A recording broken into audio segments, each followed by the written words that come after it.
Hello everyone, Assalamu alaikum. Welcome back to my channel Nilu cooking হাউজে। আজকে আমি লাউয়ের পাকোড়া বানিয়ে দেখাবো। লাউ গ্রেট করে নিয়েছি, এখানে 2 কাপ। লাউ কুচিটা এভাবে পানি ঝরিয়ে নিব।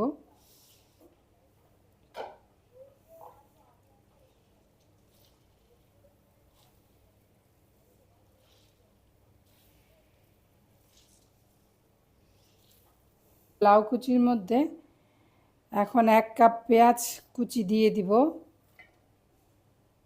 এখানে আমি আরও দেব কাঁচামরিচ কুচি 7টা, আধা চামচ মরিচ গুঁড়া, আধা চামচ হলুদ গুঁড়া, আধা চামচ জিরা গুঁড়া, 1 চামচ ধনিয়া গুঁড়া, আধা চামচ গরম মশলা গুঁড়া, লবণ পরিমাণ মতো,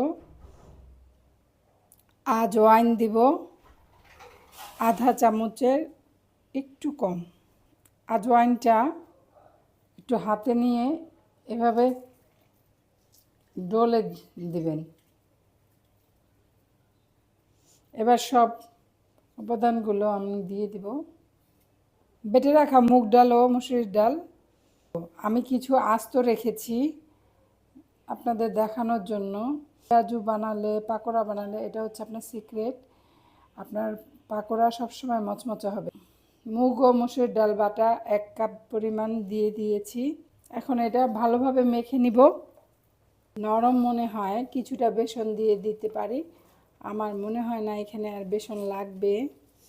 যদি আপনাদের এমনটা হয় যে লাউ থেকে পানি ছেড়ে দিয়েছে, তখন আপনারা কিছুটা বেসন দিয়ে নিতে পারেন। আপনারা পাকোড়াটা মাখার পরে সাথে সাথে ভেজে ফেলবেন, না হলে লাউ থেকে অনেক পানি বের হবে। এখন আমরা দেখব এই যে আমাদের পাকোড়ার শেপ যদি আমরা দিই, এই ভাঙবে না। আমি সরিষার তেলে ভাজবো পাকোড়াগুলো, তাই আমি সরিষার তেল দিচ্ছি। আপনারা চাইলে সয়াবিন তেলেও ভাজতে পারেন। আমি চুলাটা অন করে দিব।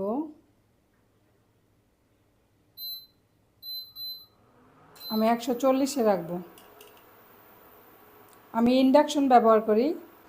তেলটা গরম হয়ে গেছে, এখন আমরা পাকোড়াগুলো দিয়ে দিব।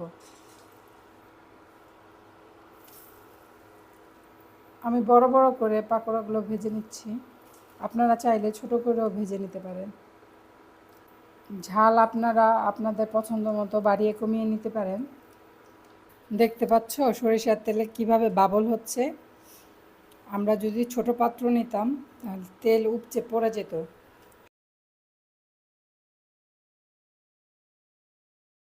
তৈরি হয়ে গেল লাউ পাকোড়া। কেমন হলো আমার লাউ পাকোড়া কমেন্টে জানাবেন। আমার ভিডিওগুলো যদি আপনাদের ভালো লেগে থাকে তাহলে অবশ্যই একটি লাইক দিবেন এবং সাবস্ক্রাইব করে আমার চ্যানেলটির পাশে থাকবেন।